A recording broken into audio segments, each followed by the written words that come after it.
Is that unusual for you? Well, sometimes we don't purchase.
Committee will come to order.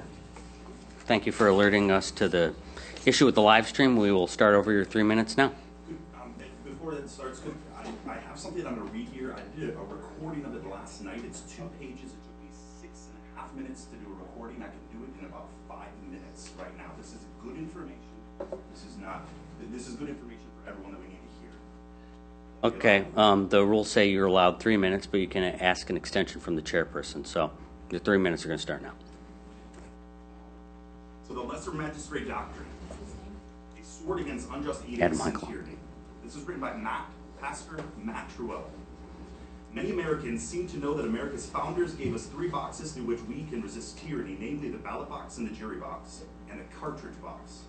But a lesser-known tool that which our founders themselves employed was the lesser magistrate doctrine. Simply put, the magistrate doctrine declares that when a magistrate who is lower in authority than any other authority opposes and or resists the unjust orders or laws of the higher authority, he is justified in doing so, and his actions are morally right, proper, and legitimate.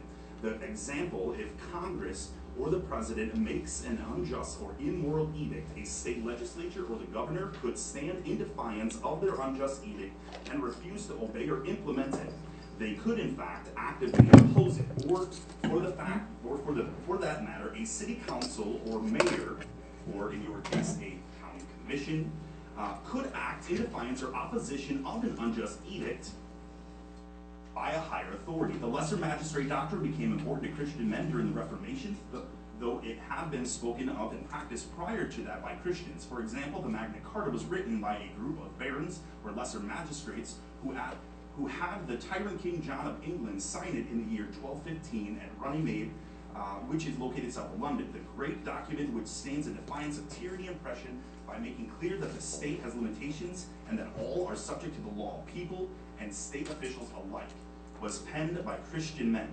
Calvin spoke of the lesser magistrate doctrine in his Institutes of the Christian Religion. Amazingly, he did not appeal to Scripture in his support of it, rather he appealed to pagan historical examples, but the Reformers did give a scriptural foundation to the doctrine.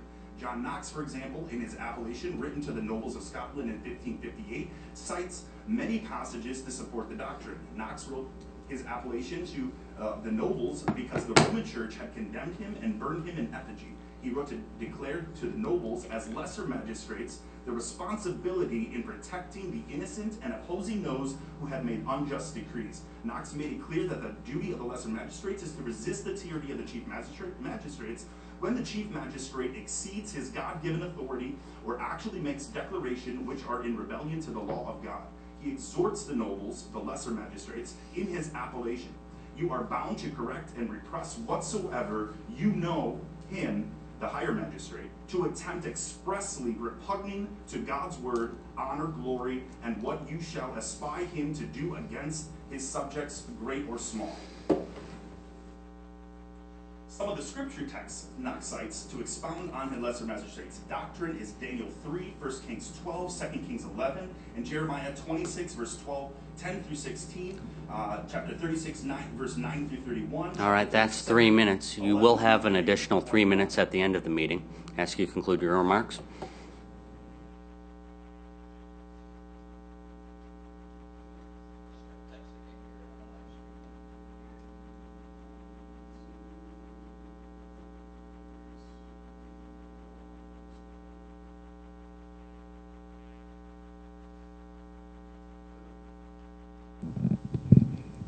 Thank you for your remarks. You'll have another opportunity at the end of the meeting. Is there further public comment?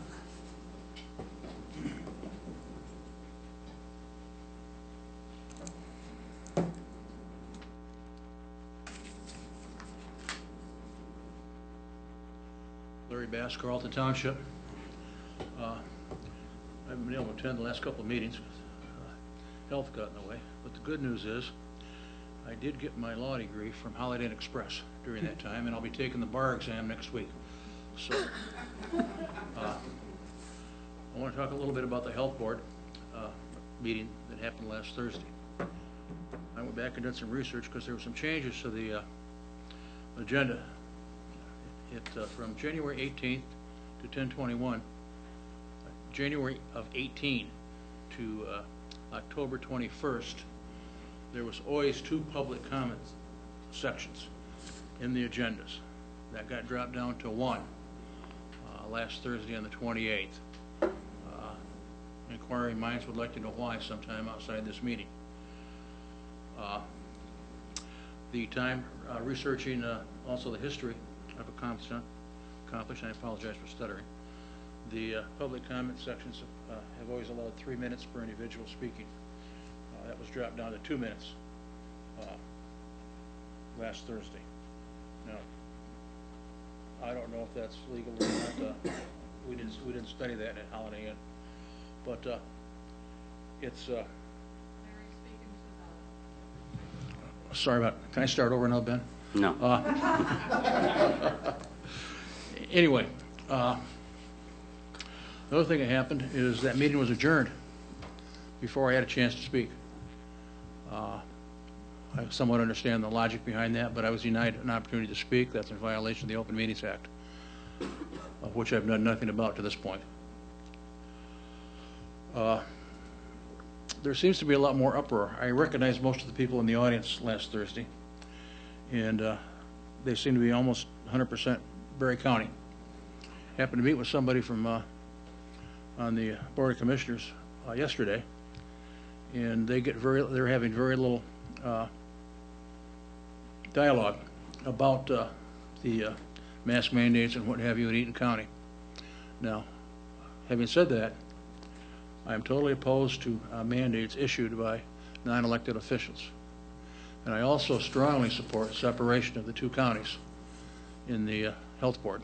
We need to go our own way. So it tells me that there's a divergence occurring now between the counties on the health board. When in 1963 or 66, when they were first joined up, they were relatively close in being rural counties, and we're not anymore. They're urban, we're rural. Makes no sense to still be combined. And I'm just about out of time, so I'll go into my law degree at the next session. So thank you very much. Is there further public comment?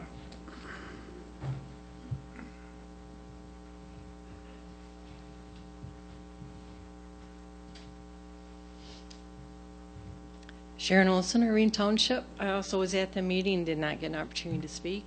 I drove 45 minutes to get over there. I wanted to offer the board the idea and ask for some follow-up as to whether or not the separation of Berry and Eaton County could be a ballot proposal, and if language could be drafted to that effect and give the citizens the opportunity to have a voice in the matter and take it out of your hands. That I did not get the opportunity to do that then, so I'm here today to say that. I have some concerns about the software that they was adopted recently that the three of you agreed to. And it concerns me because when I did research about the program that's being rolled out, and I don't know if it's just Michigan, if it's nationwide or what, but I see it as invasive and a threat to individual privacy, security, safety, and welfare of our residents. It ties in too much with too many other systems for too much accumulated knowledge into one place for every person. And it's not necessary. It's an invasion of privacy that deeply concerns me. And I hope that in the meantime, if we're not separated from that this board will at least take some kind of stand to protect the privacy of individuals' information and how that's shared by the health department with any other agency that was not previously the case. That's all. Thank you. Is there further public comment?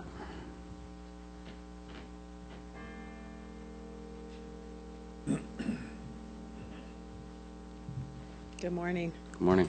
I'm Gina Johnson from Eaton County, and I just wanted to introduce myself to you. Thank you for your service, and I'm offering mine as one of your next state representatives. I will be running for the November 2022 cycle, and the districts are all realigned, and many of yours have been changed. I'm hands-on, businesswoman, 20 years in healthcare. I'm currently an insurance agent, mostly Medicare area, and a mother, and I'm ready to work, and I'm a problem solver. We got a lot going on contentious, difficult times that we have never seen before, but we're able to do it if we get our heads together and stay focused. Thank you. Is there further public comment? Is there further public comment? Hearing none, we'll move ahead. The next we have a discussion about the ARPA Advisory Committee and their recommendation for funding the American Rescue Plan project. So Bonnie Geddes from the Berry Community Foundation. Good morning. Good morning, and thank you. I just wanted to just briefly go over what has happened up to this point.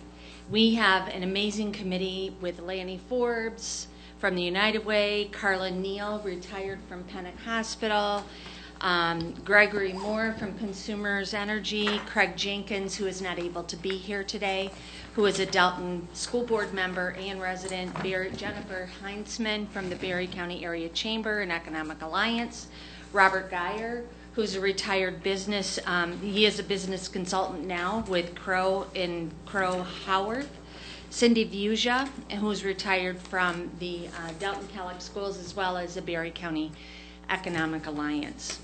Our committee received 19 completed applications and 1 incomplete application. After we received the incomplete application, Jennifer and I met with that municipality, and we are very excited about the excitement to apply for the second round of funding. The municipality did receive information on.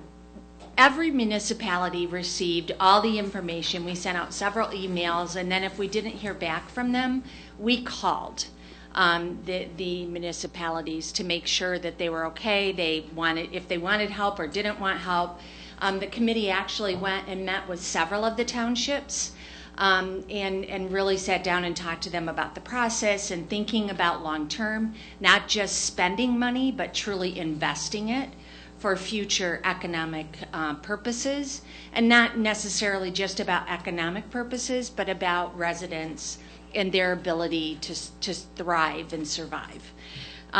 So we used the ARPA requirements from the Department of Treasury final rule dated May 17th to determine eligibility to invest in the area of water, sewer, broadband. Further requirement to utilize the state drinking water state revolving fund eligibility and the clean water state revolving fund eligibility as well. The pertinent area of those documents were included in this packet. We developed metrics around the questions, and every single application could receive up to 55 points.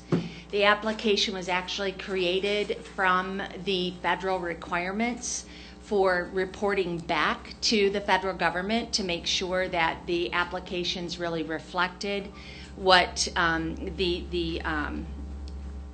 the federal government wanted to hear back and would approve. We don't want anyone to have to return any dollars that they get from this process, and we need to make sure that everything is correct. So from that, we met and we made some recommendations internally in our committee, but we knew that there was a couple of things that needed to have some further information. One of them was the health department, who came to us. And before I go further, let me just say that if you're looking at these and you think, oh, why aren't we spending money on this, or why aren't we spending money on that, we can only approve items that were applied for. So if you have a thought or a concern or a way in which you think that money should have been spent in this round, think about how you can encourage folks to apply in the next round for items that would make sense to you. So the health department came to us looking for a needs-based program to replace failing residential septic systems or mitigate basement flooding on private property, which we thought was a really good idea, but in looking deeper into this, there wasn't enough information or planning around how they would disperse those funds or what that might look like. So our recommendation to the health department is to actually go back, review, come up with a better plan, and figure out how they would determine eligibility to make certain that the folks that actually get the assistance need to get that. And we encourage the health department to utilize the United Way to determine eligibility for folks that fall below the ALICE threshold. And ALICE threshold meaning, you can take my seat, Julie. I'm leaving after this, so you can have my seat. Yeah. You're welcome. See, I'm always looking out for the other guy, right? But the ALICE threshold is asset limited, income constrained, but employed people. So this is about folks that are working very diligently to bring themselves up and out of poverty, and in ways in which we can help them. The Drain Commissioner, then, we looked at the request from the Drain Commissioner. They're a 20-year assessment. All property owners have a yearly payment of about $73 for Cloverdale Drain. An assessment over $78 or $718 figures out to about $50 per year because it is a 20-year assessment. It appears that half of those would qualify at over $50 per year are actually second homes. So I want to give a shout out to Lanny, who looked through every single one of the assessments and the owner's address to ensure that we're really utilizing these dollars to impact families that are from Berry County that own properties. When you own a second property, it's a vacation property, more than likely, and we want to make sure that we're really impacting the residents here. The Watson Drain is a 20-year assessment as well, so our recommendation is that the property must be a primary residence, that the family fall within 250% of poverty. For a family of 4, that's under $65,000 per year. A property owner would have to provide the 1040 tax documents to the United Way to determine, well, we're suggesting United Way. You can do whatever you want. But to determine this eligibility, and then the payment would be made directly to the county clerk to be applied to the property assessment. So that way it makes it all very clean, and we know that the money is being used exactly in the way it was intended. The Little Thornapple assessment application was for road crossing culverts. And Jim Dahl had explained that since the Road Commission couldn't apply, he applied on their behalf, but they have not yet, the Road Commission could petition to get an assessment. They have not yet petitioned for that assessment. So this is not truly a Drain Commissioner event. This would be a Road Commission event. So we're recommending as follows in this round. Berry Township received the highest score for the building of a water tower. The tower will allow growth and development to occur in the Berry Township area. They are putting all of their ARPA money toward the project as well. And the tower also has potential for broadband antenna emplacement. The Village of Freeport was next for water tower rehabilitation and a water main looping project. The rehabilitation to the water tower brings it to OSHA and MyOSHA standards, as opposed to having to build a new one at the cost of $1.8 million. This process actually saves the community money. They are putting $180,000 into the project with another $52,000 pending.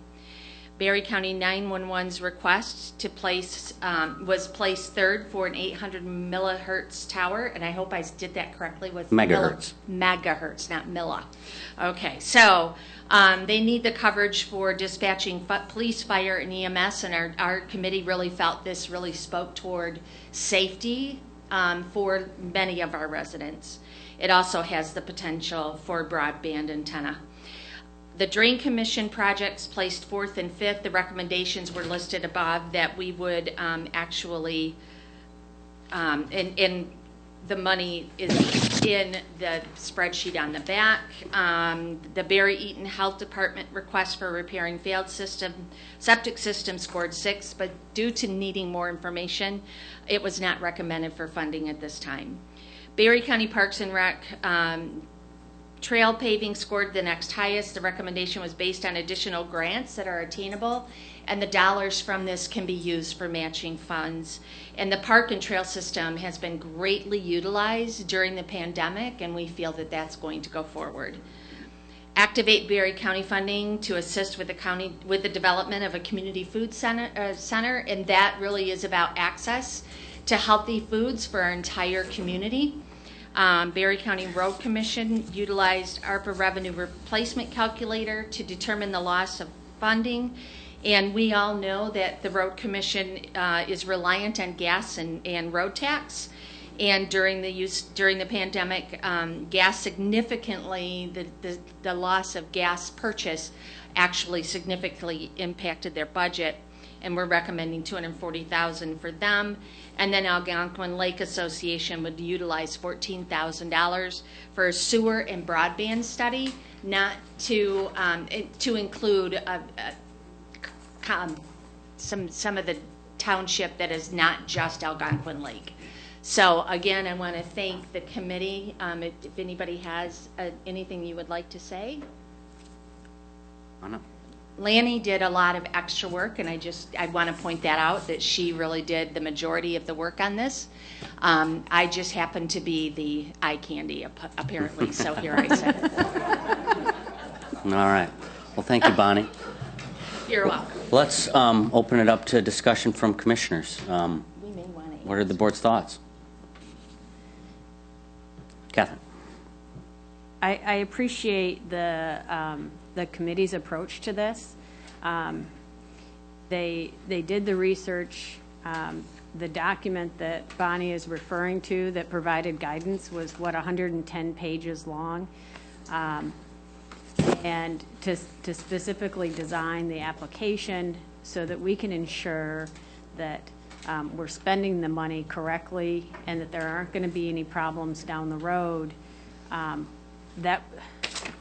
that's really critical in our confidence to be able to make these decisions that we're spending the money correctly. Nationwide, communities are struggling with this, and our committee, I think, has just done a phenomenal job of distilling that information, helping the communities fill it out, and then bringing confidence to our board to be able to confidently award that money and invest that money in our community. So thank you. Thank you. Further discussion? I'm not confident. I mean, she said the documents that were enclosed, well, it's kind of really brief. And when we started out on this, I thought there was going to be like a meeting where we would get to see the applications and not just vote on their recommendations. No one's asking us to vote right now. Okay. This is a presentation of Okay. the task they were assigned to do, and now we get to discuss how we would like to go forward. Would we like to do some type of meeting and evaluate the projects? Would we like to vote on the recommendations at a single time? I would like to see the applications. When I saw this in here, it said, and consider approving their recommendations. So that's why I'm asking, because I would like more. Okay. Yeah, I would like to see the information too. It's a lot of money. And we are going through this process because we as Board of Commissioners refuse to divvy up this money in a smoke-filled back room. We're going to be transparent, and we're going to select projects that benefit the most people. Thank you. So we're on the same page. This is a new process that no Board of Commissioners has gone through before. What do you think? How should we move forward? I think Bonnie's board did a good job on this, putting this all together, and I trust their judgment, and I'd like to move forward with it. Okay. I don't think they're going to come up with anything different than what we've seen here today, and I think we'd just be spinning our wheels and wasting our time. I'm thinking we should move forward with their suggestion. We put them in that position, and that's what they came up with, and we ought to trust their judgment. Okay. Bruce. Morning. Morning. I do appreciate all the work. There's a tremendous amount of work that's went into this. But I also agree with Vivian that it wouldn't hurt to see some applications and things like that to give us a little better understanding what we're taking in here. But as Hoot said there, they've done a great job here. If I might add one thing that's a little off the scale, as I've gone to my township meetings, there's a lot of fear out there that they're going to do the wrong thing and all this. It's really, if there was some way that this committee, I know we've asked an awful lot of you already, but if there was some way to attend a township meeting or contact a supervisor directly, there's just, I mean, the fear out there is unbelievable. They're afraid they're going to get put in jail and all this stuff. So it would be nice to quelch that for them in their attempt to use their ARPA funds too. It is a complicated process. Yeah. May I, Ben? Yes. If you all would introduce us to your townships. Sure. And let them know that we're not there to tell them what to do. We're there to help them discover what the right thing for them is to do. Yeah. Not to tell them what to do. It really should be based on years of looking at their community, at their constituents, and making decisions that helps them in the long run. We want you all to be able to look back 10 years from now and say, damn, we did a good job. Their fear really is not of what to do. The fear is more of, are we going to do the wrong thing? That's what I'm saying. Yeah. Right. So they're scared of, they're nervous about it. I just was at one last night. It was unbelievable. If you could, again, if you could open that door for us, I think that would be really, really helpful. Yeah, I do continue to give them phone numbers and things like that too, but I don't know if they're just not taking that lead or. Right. Thank you. Okay, thank you. John, I like the figures we come up with. I'd like you to turn on your microphone. Maybe people don't want to hear me. I like the information that is in front of us here, but I wouldn't mind seeing the rest of them too. All 19 of them are listed here, right? That's what I thought. Yeah. Yeah. And, you know, I wouldn't mind seeing the applications, but I don't have a problem moving this along either if you want to. Yeah. And, keep in mind, this is the first of 2 rounds that we are making available to the public. My thought is, as chair, we would put on a upcoming COW approval of these items individually. Okay. Well, I think I could speak for the committee in saying that we'd be happy to sit with you and answer questions about each individual application if you have those questions, and really for you to understand the process, the true process in which we went to make these decisions. So whatever it needs to be, we're happy to do that. Okay. I got one more thing. As long as this is. Vivian first, and okay. then you. Thank you, Hoot. And I want to say, it seemed like a good point to segue in with the confident thing from Catherine's remark, but I think the committee, you know, that was a lot of work to get the applications. I think you did a great job, but when this was the only thing I saw in the packet with the words in here considering approving the recommendation, Sure. I wasn't confident. So, and I agree with what you just said, because that's what I thought from when we met still over at the Community Foundation when we approved this, was that we were going to get a chance to sit down and go through the applications and ask questions. So I'm happy moving it along in that fashion. Great. And one of the very first people that came to me is in the audience today and said that when this all started, they said they had heard that the Community Foundation team or committee would make this, tell us, you know, which ones should be approved. And I said, oh, no, it is going to be up to the commissioners. Always. And when your committee first started, I pitched you at all my township meetings, you know, what you were doing and how pleased we were that you would be helping the county even. So, I mean, I'm very, very happy and everything. I just think we need to have another step in there. Absolutely. And they're not, I don't think there's a formal request to ask for this today. Well, that's what I said when I just saw this. I was kind of not confident. So. Yeah, it's just, this is a checkpoint Yep. where we have to pause and decide what we do next. It feels like the consensus of the board is, let's continue moving forward, but with a little more information. Who? Yes, as long as we're delaying this, I think we ought to give the general public a chance for their opinions on this. Mm-hmm. All right. Great. Well, thank you, Bonnie. Oh, Catherine.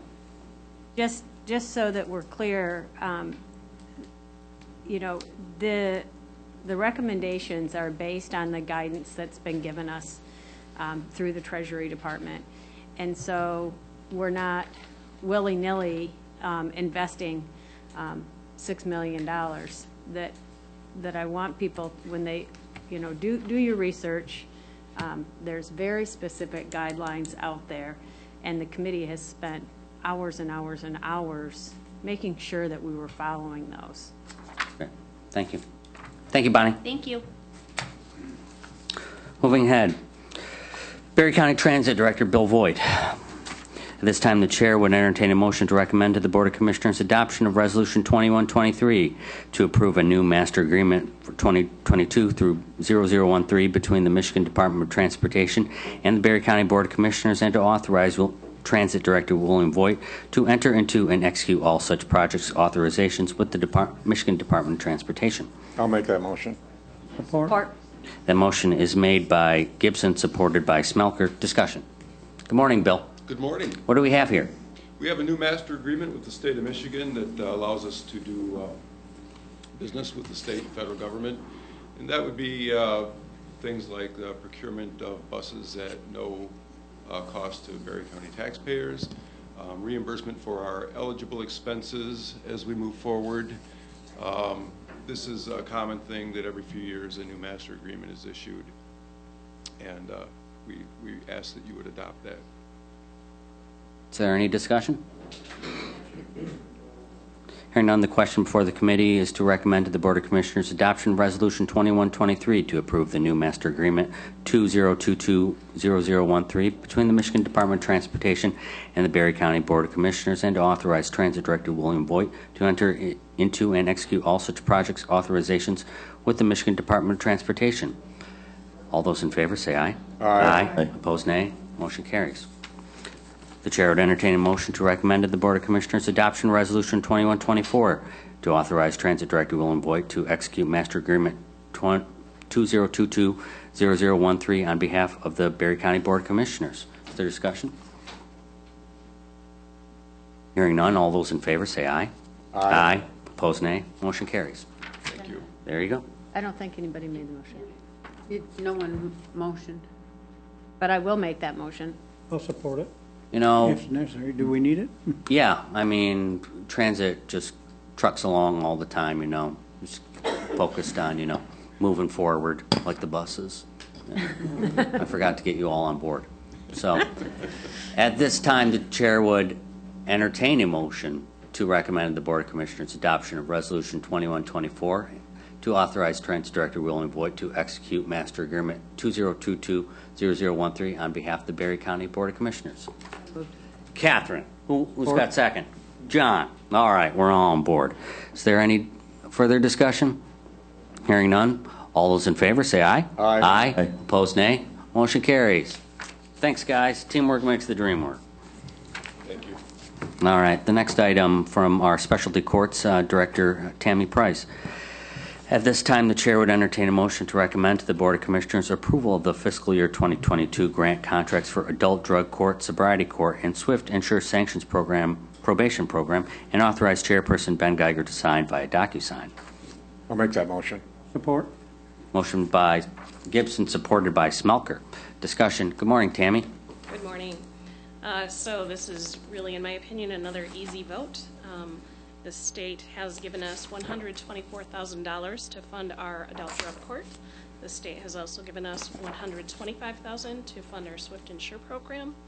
The state, through the federal government, has given us $130,000 to help fund our sobriety court. Each of those grants will support staff members for all three programs.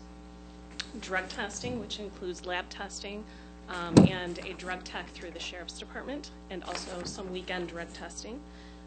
Money helps to support paying for books and workbooks for therapeutic purposes.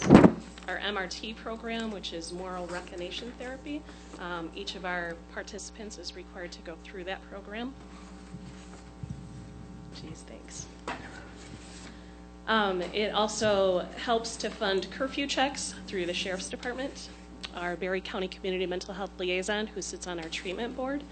The treatment team comes together before each of our sobriety court and drug court review hearings to discuss each participant and the plan that's going to be best for them to get them on the right track. Additionally, some of the money will fund SCRAM, which is alcohol monitoring, and training for our staff. Great. Discussion from commissioners. John? Amy, was this a same as last year, more or less? We received increases in our sobriety court grant through the federal government. We also received an increase in Swift Insure. So the increase for sobriety court was $11,000 over last year. For Swift Insure, it was $12,000. The drug court remained the same. Thank you. So just for information to our new commissioners and anyone listening out in the public, so we have 3 different programs here. The sobriety court deals with what populations? So the sobriety court funds participation for offenders who have a drunk or drugged driving offense. It has to be a second offense or greater. Okay. The drug court would fund participants who have an addiction, and substance use had to be a factor in the crime. They don't necessarily have to be charged with a drug offense, but it had to be a factor in the crime. The Swift Insure program is a prison diversion program, and so that's really saving the state money by keeping them in the community, providing them with intensive services, intensive probation, and trying to help rehabilitate them so that they can be productive, good citizens. Berry County was one of the first counties to receive a Swift Insure Sanctions pilot program, and what it does is it identifies individuals that are habitual offenders or have engaged in activities that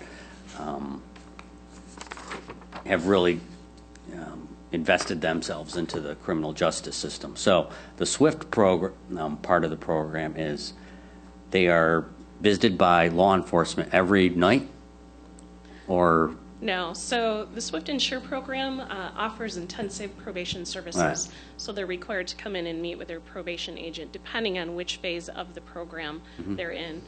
They also have a case manager that they're required to come in and meet with. So the case manager in the beginning phases of the program is weekly.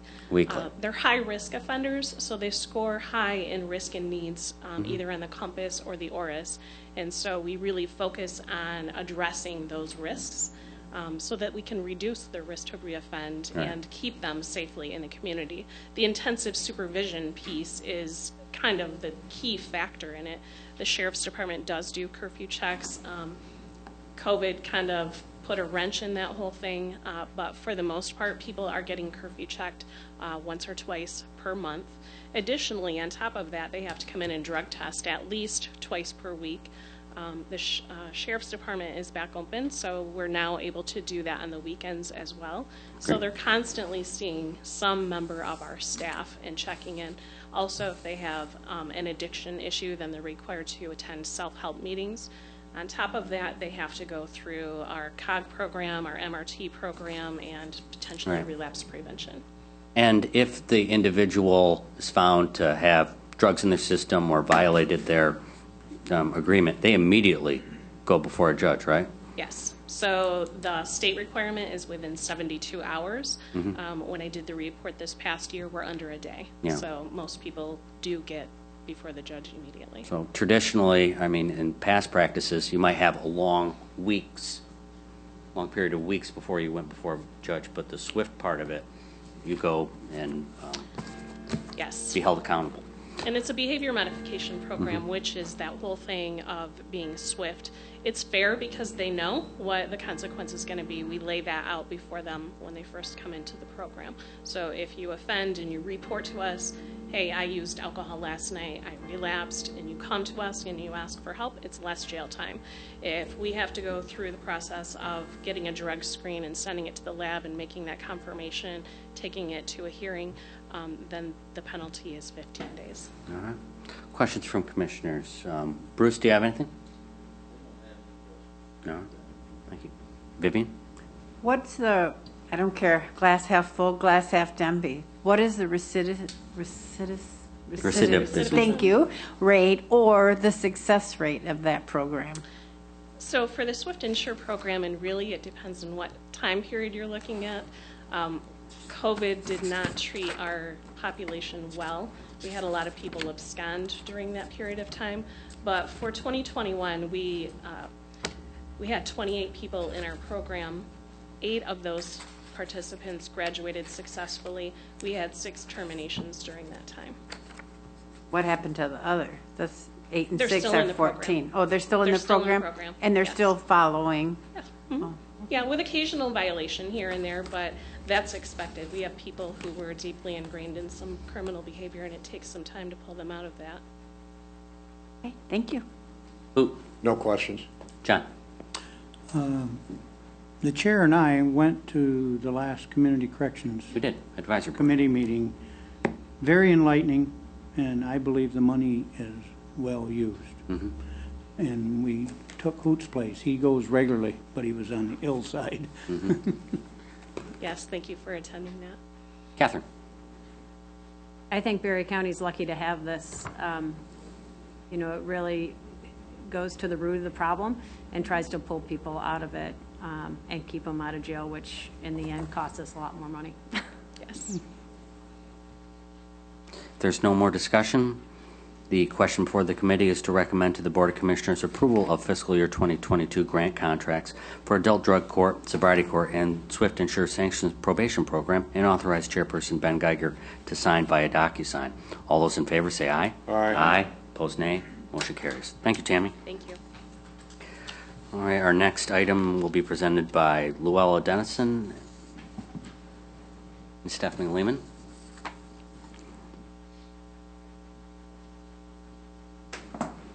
The chair would entertain a motion to recommend to the Board of Commissioners approval of the 2022 proposed Berry County health plans for Berry County employees as recommended by the Berry County Healthcare Cost Containment Committee.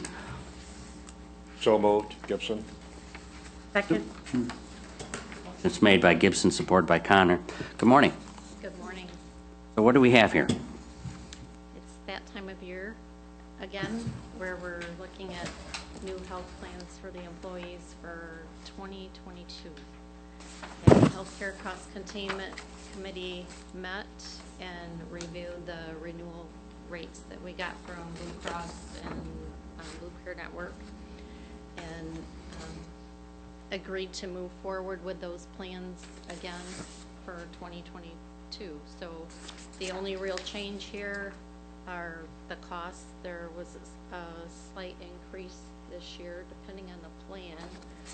You'll see in the agenda request form there, the rates went up anywhere from 3.11% to 12.47%. That highest increase was on the PPO plan that we have. We just offer one PPO plan.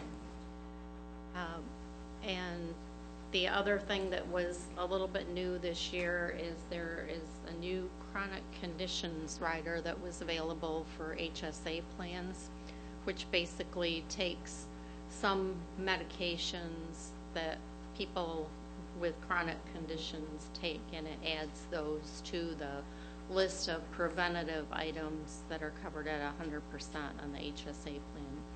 So after reviewing the cost of that rider, the committee did agree to add it to just 2 of the HSA plans and not to the 3rd, because we didn't have anybody that was enrolled in that other plan that was using any of the drugs on the list. So we determined it best not to add the cost.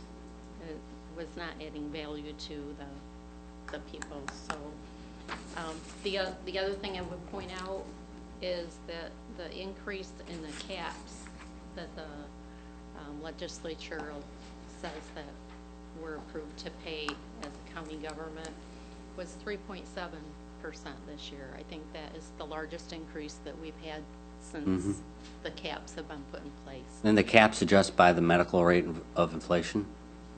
Supposedly. Supposedly. Yes. Still not enough relief for those in the two-person coverage. Yeah. That problem Right. has existed since the inception, Yes. of this, but in 11 years of serving on this committee, this is the highest increase that we've seen. It is a lot.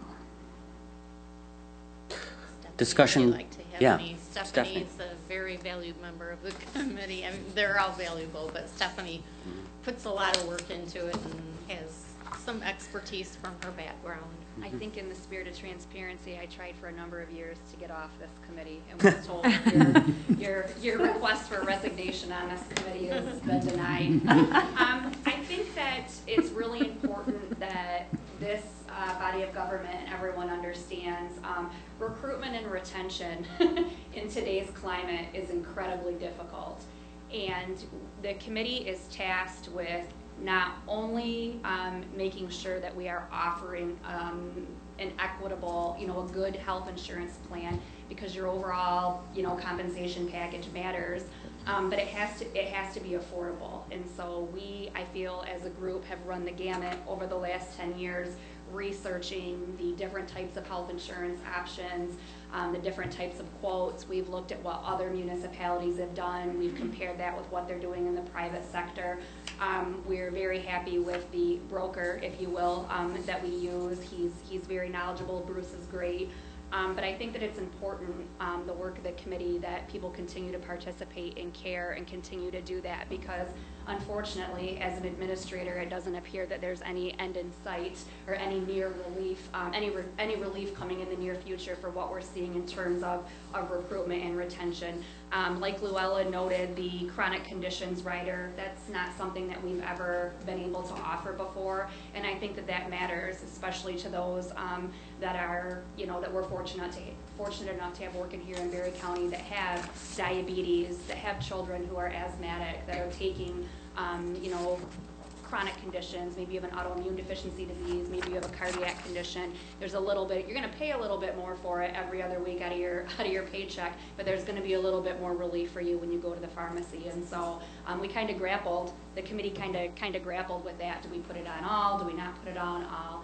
I'm thankful to Luella, because she's really the task carrier and the bean counter, if you will, that figures it out to the penny what it's going to mean. And so I just wanted to say that and make sure that I started this committee as a dispatcher and kind of have worked my way up because of some background that I had prior to working for 911. And so we've seen a lot of changes. The Healthcare Reform Act, Public Act 152 that the Snyder administration enacted. And so we continue to come to the table and give every effort that we have to provide the best for our team, for our staff here in Berry County.